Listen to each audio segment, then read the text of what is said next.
Hello students.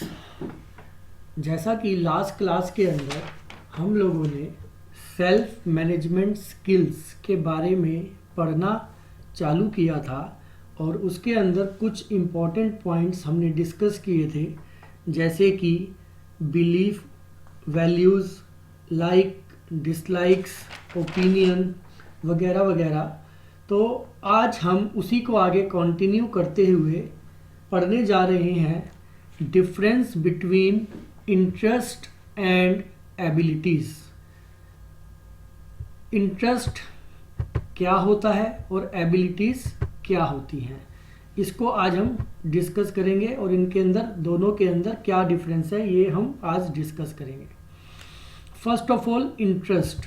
आप लोगों ने एक शब्द सुना हुआ होगा, हॉबीज़। कुछ लोगों की कुछ हॉबीज़ होती हैं, जैसे कि किसी की ड्राइंग बनाना हॉबी है, किसी की क्रिकेट खेलना हॉबी है। तो अलग अलग लोगों की अलग अलग हॉबीज़ होती हैं। हॉबीज़ या इंटरेस्ट एक ही चीज़ को आप कह सकते हैं, ऐसी चीज़ जिसे करने से किसी व्यक्ति को खुशी मिलती है। डैट मीन्स उसे सेटिस्फेक्शन होता है कि हाँ भाई, ये काम मेरी मर्जी का हुआ है और वो अपनी खुशी से उस काम को करता है।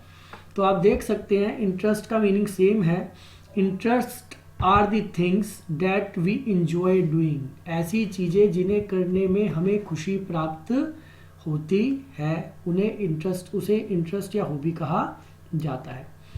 इंटरेस्ट कैन बी, इंटरेस्ट क्या क्या हो सकता है, like activities you like to do in your free time. जब आप अपना कोई काम आपके पास नहीं है, फ्री है, उस समय पर जिस काम को आप करना चाहते हैं, तो एक तरीके से एट योर लेजर टाइम, जो आपका स्पेयर टाइम है, उसके अंदर जो आप एक्टिविटीज़ करते हैं वो आपका इंटरेस्ट कहलाता है। डैट मेक्स यू हैप्पी, जिससे आपको खुशी प्राप्त होती है।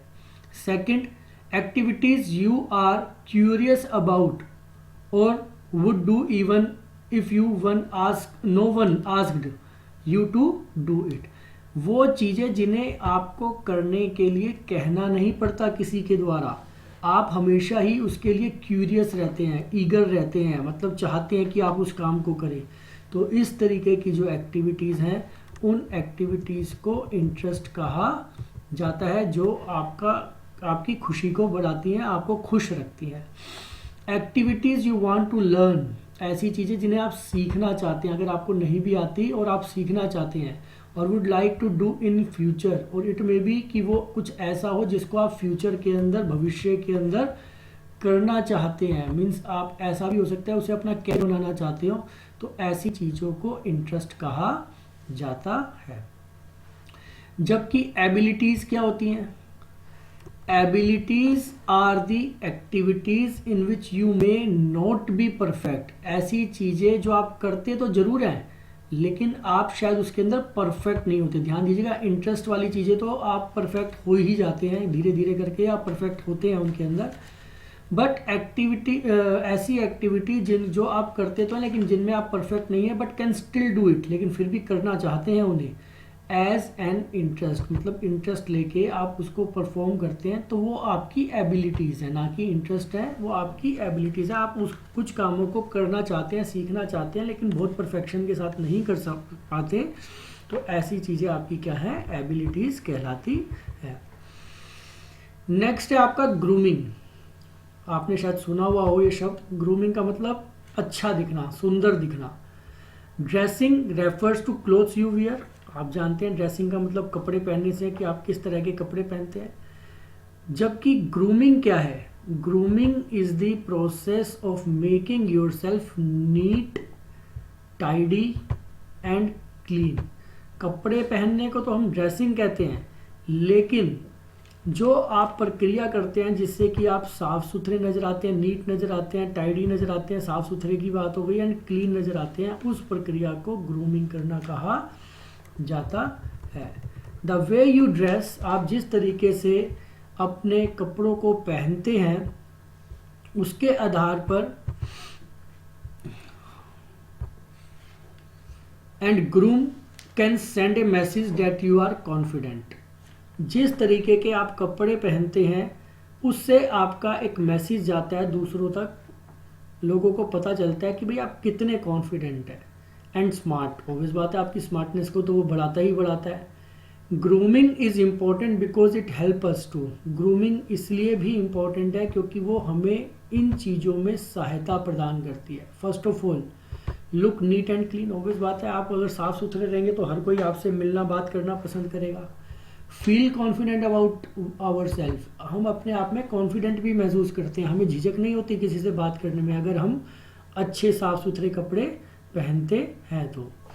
Make a good impression of our self on others including customer, हम एक अच्छा इम्प्रेशन दूसरों तक छोड़ सकते हैं, पहुंचा सकते हैं कि भाई हम साफ़ सुथरे हैं, हम बढ़िया हैं, तो हम एक अच्छा इम्प्रेशन जो है दूसरों पर दे सकते हैं। तो make a good impression of our self on others including customer, even जो हमारे कस्टमर्स अगर हम कोई बिजनेस करते हैं तो उन पे भी अच्छा इंप्रेशन जाता है। लोग कस्टमर्स हैं या लोग हैं हमसे मिलना जुलना पसंद करते हैं या हमारे साथ काम करना वो पसंद करते हैं। तो ग्रूमिंग एक इम्पॉर्टेंट पॉइंट है, डैट मीन्स अपने आप को साफ सुथरा रखना, टाइडी रखना, ताकि लोग हमें पसंद करें, हमारे साथ काम करना पसंद करें, इस चीज़ को ग्रूमिंग करना कहा जाता है। नेक्स्ट है personal hygiene, near about same ही चीज़ है लेकिन थोड़ा सा इसको हम डिस्कस कर लेते हैं यहाँ पर। Personal hygiene is the habit और practice of keeping our self clean.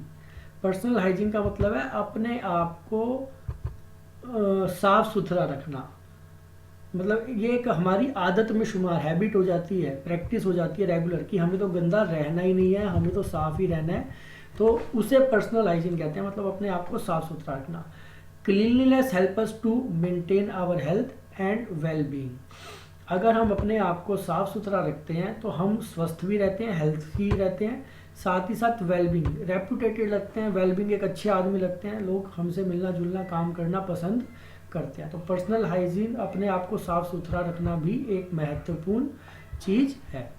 Importance of personal hygiene, क्या फ़ायदे हैं पर्सनल हाइजीन के? Number 1, help us to stay healthy. देखिए अगर कुछ भी ना हो तो अगर हम अपने आप को साफ सुथरा रखेंगे तो हम स्वस्थ रहेंगे, ये तो सबसे महत्वपूर्ण चीज़ है। और आज का जो समय चल रहा है, कोरोना चल रहा है, जब एक बीमारी फैली हुई है हम सभी जगह पर, उस समय पर तो ये और भी इम्पॉर्टेंट हो जाता है कि हम अपने आप को जो है साफ़ सुथरा रखें, बार बार हाथों को धोएं, जैसा कि आप देखते भी होंगे, सुनते भी होंगे, टेलीविज़न के अंदर ये बार बार बोला जाता है या आपको कहा जाता है कि भाई आप अपने हाथों को बार बार धोएं, खाना खाने से पहले हाथ धोएं, तो हमेशा ही बोला जाता है। तो इस तरीके से आप अपने आप को स्वस्थ रख सकते हैं अगर आप इन तरीकों को अपनाते हैं। तो creates a good image of our self, दूसरों की नज़र में हम अपने आप को अच्छा बना सकते हैं, अपनी एक अच्छी इमेज छोड़ सकते हैं, बता सकते हैं भाई हम एक अच्छे व्यक्ति हैं, हमसे मिलना जुलना पसंद करें। और अगर ऐसा होता है तो ऑब्वियस बात है, अगर आपसे लोग मिलते जुलते हैं तो आपका व्यापार भी बढ़ेगा, बिजनेस भी बढ़ेगा। तो एक तरीके से आप अपने आप को सेल्फ मैनेज करते हैं, यही सब स्किल्स हैं जिन्हें सेल्फ मैनेजमेंट स्किल्स कहा जाता है। Help us avoiding feeling ashamed, दूसरों के सामने हमें अशेम्ड नहीं होना पड़ता, शर्माना या डरना नहीं पड़ता। In public due to our bad breath, कई बार देखा होगा कि कुछ लोगों की सांसों में बदबू होती है, बैड ब्रेथ का मतलब बदबू आना, मुंह से बदबू आना, या बॉडी ओडर, कई बार कुछ लोगों के पास अगर आप खड़े होते हैं तो उनका पसीने की बदबू इतनी गंदी होती है जिससे कि आप उससे थोड़ी दूरी बनाना पसंद करते हैं या दूर ही रहना पसंद करते हैं। तो अगर आप अपने आप को पर्सनल हाइजीनिक रखते हैं तो डैट मीन्स आप डेली ब्रश करेंगे, एक बार 2 बार जैसा भी आज उचित समझे, आप डेली नहाएंगे, अच्छे से अपने बालों को कॉम्ब करेंगे, बाल बाएंगे। और इसके अलावा जैसे आप जानते होंगे कि आजकल तो परफ्यूम्स वगैरह या डिओड्रेंट आते हैं, कुछ लोग उनका भी यूज़ करते हैं ताकि कि बॉडी ओडर खास तौर पे गर्मियों के समय पर ना आए और आप अपने आप को स्वस्थ और भी रख पाएंगे इस तरीके से। और साथ ही साथ दूसरों के सामने आपको अशेम्ड भी नहीं होना पड़ेगा, शर्माना या एक तरीके से परेशान नहीं होना पड़ेगा कि कोई मुझे गंदा समझता है, मेरे से मिलना जुलना पसंद नहीं करता है। 3 स्टेप्स टू पर्सनल हाइजीन, 3 चीज़ें जो कि पर्सनल हाइजीन के अंदर शामिल है। नंबर 1, केयर, केयर का मतलब एक तरीके से आप ग्रूमिंग से ही कह सकते हैं। आपको अपनी केयर करनी है, ग्रूमिंग करना है, साफ सुथरे बढ़िया कपड़े पहनने हैं, प्रेस किए हुए, ताकि आप अप टू डेट लगे और लोग आपको पसंद करें। Wash that means stay clean, जैसा कि अभी हमने थोड़ी देर पहले भी डिस्कस किया था कि आप अपने आप को, अपने हाथों को बार बार धोएं और अपने आप को क्लीन रखें। इवन डेली नहाएं, समय से नहाएं, स्कूल जाने से पहले नहा धोकर आए अच्छे से बढ़िया से। तीसरा, अवॉइड कीप हेल्थी। अगर आप अपने आप को हेल्थी रखना चाहते हैं, स्वस्थ रखना चाहते हैं, तो गंदी चीज़ों को बाहर जो है आप खाते हैं, उन्हें मान लीजिए कोई भी जंक फूड आप खाते हैं या कहीं दुकान से खाते हैं जहाँ पे साफ़ सफाई नहीं रखी जाती है, तो उन्हें अवॉइड करें। अगर आप उन्हें अवॉइड करेंगे तो उस केस में आप हेल्थी रहेंगे, आपको किसी तरीके की कोई परेशानी नहीं आएगी। तो ये कुछ एक टिप्स हैं, कुछ चीज़ें हैं जो आपको ध्यान रखनी चाहिए, जिससे आप अपने आप को पर्सनली हाइजीन रखेंगे और आपको किसी तरीके की बीमारी इत्यादि नहीं होगी। नेक्स्ट टॉपिक आता है हमारा टीम वर्क। टीम वर्क एक बहुत ही इम्पोर्टेंट चीज़ है। अगर आप टीम के अंदर काम करते हैं तो आपको कई तरीके से बेनिफिट्स मिलते हैं, आपको फ़ायदे मिलते हैं टीम वर्क के। ध्यान दीजिएगा, जो बड़ी बड़ी कंपनीज होती हैं जहाँ पर आपने देखा होगा कि कई सारे लोग काम करते हैं, वहाँ पर कुछ काम तो ऐसे होते हैं जो इंडिविजुअल लेवल पे किए जाते हैं, लेकिन कुछ काम ऐसे भी होते हैं जो टीम में किए जाते हैं। टीम का मतलब कई लोगों के द्वारा इकट्ठे किए जाते हैं। तो ऐसे काम जब हम कुछ लोग मिलकर एक साथ एक काम को करते हैं तो उस काम को, उसको टीम वर्क कहा जाता है। A team is a group of people. Team का मतलब कुछ लोगों के समूह से है। वर्किंग टुगेदर, जो कि एक साथ काम करते हैं, टूवर्ड्स अचीविंग ए कॉमन गोल। जब हमें पता होता है कि हमें एक ही काम को करना है और अगर हम अलग अलग ना करके एक साथ काम को करें तो उस समय पर जो हम सबके द्वारा मिलके किया गया काम होता है उसी को टीम वर्क कहा जाता है। इन जनरल टीम को हम इस तरीके से भी कह सकते हैं, जो कि एक आसान तरीका है। टी फॉर टुगेदर, एक साथ। ई फॉर एवरीवन, सभी के लिए। ए फॉर अचीव, प्राप्त करना। ए फॉर अचीव का मतलब प्राप्त करना। And aim for more. अगर हम सभी टुगेदर एवरीवन अचीव मोर, अगर हम सभी एक साथ काम करते हैं तो हमें ज़्यादा की प्राप्ति होती है। डेट मीन्स हम ज़्यादा काम को कर सकते हैं। Every team has a set of goals. ध्यान दीजिएगा, जब भी कोई टीम बनती है, जैसे कि आपने क्रिकेट मैच देखा हो, इंडिया पाकिस्तान या कोई अन्य मैच होता है, तो जो इंडियंस प्लेयर हैं वो ज़्यादा से ज़्यादा स्कोर करना चाहते हैं तो वो टीम में वर्क करते हैं, एक साथ काम करते हैं, ज़्यादा से ज़्यादा स्कोर करते हैं। तो every team has a set of goal. हर एक टीम का एक गोल होता है। जैसे फुटबॉल अगर खेलें तो आपने देखा होगा कि जो एक ही टीम के प्लेयर्स होते हैं 11-12, वो एक ही तरफ बॉल को मारते हैं ताकि कि गोल तक पहुंच सके। तो इसी तरीके से इन जनरल लाइफ भी जो टीम होती है, मतलब कुछ लोगों का जो समूह होता है, अगर वो एक ही तरीके के काम को कर रहे हैं तो उनका जो गोल है, डेट मीन्स किस चीज़ को वो करना चाहते हैं, वो एक जैसा होता है। तो has a set of goals to achieve. The process of working together in a group is known as team work. और जब सभी लोग एक ही तरीके से काम करते हुए किसी काम को परफॉर्म करते हैं तो उसी को टीम वर्क कहा जाता है। Every individual in a team plays an important role. ध्यान दीजिएगा, हर व्यक्ति का अपना अलग रोल होता है। जैसे क्रिकेट टीम होती है, आपने देखा होगा कुछ प्लेयर बैट्समैन होते हैं, अच्छे बैटिंग करते हैं, कुछ प्लेयर अच्छे बॉलर होते हैं, कुछ प्लेयर अच्छे फील्डर होते हैं, कुछ एक जो होता है या एक से ज़्यादा 2 विकेट कीपर भी अच्छे हो सकते हैं। हर एक का अपना रोल है। आपके पास मान लीजिए 10 प्लेयर हैं और 10 के 10 सिर्फ बैटिंग जानते हैं, बॉलिंग नहीं जानते, तो उसका कोई फ़ायदा नहीं है। 10 के 10 बॉलिंग जानते हैं, बैटिंग नहीं जानते, उसका कोई फ़ायदा नहीं है। तो हर एक व्यक्ति का एक अहम रोल है, उसकी कुछ ना कुछ खूबी है जो उसके अंदर अच्छी है। तो यही बताया गया, every individual in a team plays an important role. Each individual in the team is called a team member. हर एक व्यक्ति को टीम के अंदर टीम मेंबर के रूप में जाना जाता है कि वो उस टीम का एक अहम हिस्सा है, महत्वपूर्ण हिस्सा है। तो टीम के अंदर काम करना जो है वो हमारी प्रोग्रेस को बढ़ाता है, काम के करने के तरीके को बढ़ाता है, आउटपुट को बढ़ाता है। देखिए आगे इसी के बारे में डिस्कशन हो रहा है। Benefits of A team work. अगर हम टीम के अंदर काम करते हैं तो हमें क्या क्या चीज़ें मिलती हैं, क्या बेनिफिट्स मिलते हैं। Number 1, everyone has a role to play in a team. जैसा अभी हमने ऊपर डिस्कस किया कि भाई अगर क्रिकेट टीम है तो क्रिकेट टीम के अंदर क्या होता है, हर एक प्लेयर का अपना एक अलग रोल है। कोई अच्छा बैट्समैन है, कोई अच्छा बॉलर है, कोई अच्छा विकेट कीपर है, कोई अच्छा फील्डर है, हर एक का अपना एक अहम रोल है। तो everyone has a role to play in team, so the pressure to succeed is not on an individual. तो आप किसी एक व्यक्ति के ऊपर, जब हम टीम में काम करते हैं तो किसी एक व्यक्ति के ऊपर जो प्रेशर है वो ख़त्म हो जाता है कि भाई उसी को अच्छा करना है। क्योंकि अगर आप अकेले ही काम को कर रहे हैं तो आपको अच्छा करना है, तभी आप जीत पाएंगे, किसी गोल को अचीव कर पाएंगे। अगर आप ही अच्छा नहीं कर रहे तो ऑब्वियस बात है आप हार ही जाएंगे। लेकिन जब टीम होता है तो टीम के अंदर हर व्यक्ति का ये एम होता है कि उसे अच्छा प्ले करना है, और अगर वो अच्छा प्ले करता है तो उसकी टीम जीतेगी। तो एक इंडिविजुअल के ऊपर प्रेशर नहीं होता। So the pressure to succeed is not on an individual. मतलब अगर बैट्समैन सभी अच्छा परफॉर्म करेंगे तो अच्छा टीम स्कोर बना पाएगी। अगर बॉलर जो है वो अच्छी बॉलिंग करेंगे तो वो सामने वाली टीम को ज़्यादा रन बनाने से रोक पाएगी। फील्डिंग अच्छी करेंगे तो कम स्कोर बनेगा, स्कोर को रोक पाएंगे, ज़्यादा चौके छक्के नहीं लगेंगे, या जो भी है फील्डिंग अच्छी होगी तो इवन आउट भी कर सकते हैं। तो इस तरीके से हर एक व्यक्ति का टीम में एक अहम रोल होता है, और जब हम टीम में काम करते हैं तो किसी एक व्यक्ति के ऊपर ज़्यादा प्रेशर भी नहीं आता कि भाई उसी के अच्छे होने से काम होगा। सभी अच्छा करें तो पूरी की पूरी टीम भी अच्छा काम करती है। It helps you to have a support system. इसके द्वारा आपका एक सपोर्ट सिस्टम बन जाता है।